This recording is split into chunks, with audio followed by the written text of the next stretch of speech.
در ولایت سوخت از آغاز سال 2025 حادثه نقشی سوختار با مرگ یک نفر انجامید. حادثه روز 8 ینور در ناحیه باباجان غفوروف به قید گرفته شد که در نتیجه ساکن شهرک غفوروف مردی تخمین 40 ساله به هلاکت رسیده است. در این باره بهرام باباجان زاده سردار شعبه نظارت دولتی به خطری از سوختار ریاست خدمات دولتی آتش نشانی در ولایت سوخت اطلاع داد. بنا به معلومات او در عموم از آغاز ماه ینور سال روان تا امروز در مقیاس ولایت بیش از 30 حادثه نقشی سوختار به قید گرفته شده است که خسارات و ضرری رسانیده شده زیاده از 300,000 سومانی را تشکیل می دهد.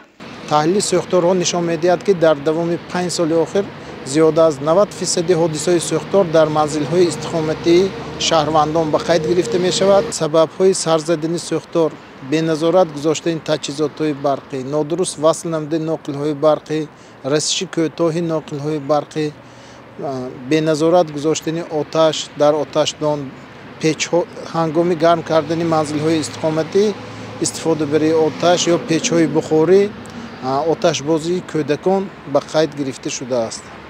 طبق تحلیل های مسئولین ریاست خدمات دولتی آتش نشانی بیشتری حادثه های سوختار در منزل های استقامتی ساکنان رخ داده است. سبب نادرست وصل کردن ناقل های برقی، آتشبازی کودکان و استفاده تجهیزات برقی به رعایت قاعده های بی‌خطری و حساب می رود. بیشتری حادثه های سوختار در شهر و ناحیه های خوجند، باباجان غفوروف، اشت و اسفره به قید گرفته شدند.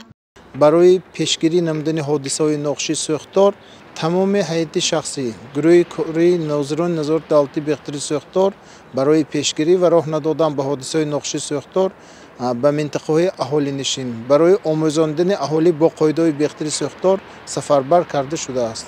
دوام یک سال گذشته 2024 باشد در مقیاس ولایتی سوخت همگی 439 حادثه نقشی سوختار به قید گرفته شده است که در پی آن 4 نفر فوتیده 6 کسی دیگر جراحت برداشتند. در نتیجه سوختارها نزدیک 10 میلیون سومانی ضرری مادی به قید گرفته شده از طرف آتش نشانان. هنگام خاموش کردن سوختار مال و اموال ساکنان به مبلغ نزدیک به 175 میلیون سومانی امین نگاه داشته شده است. از تمام شهروندان ولایت سوخت خواهش می‌نماییم که با قاعده عادی‌ترین سوختار هنگام گرم نمودن منزل‌های استقامتی در فصل زمستان خواهش می‌نماییم که با قاعده به خاطر سوختار رعایت نمایند.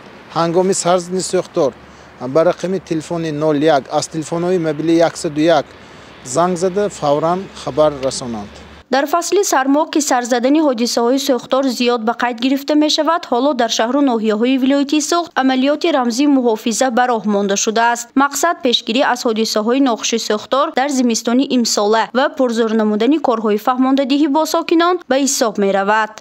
فرزانه شمسی و پرس ستیجی، شهر خوجند.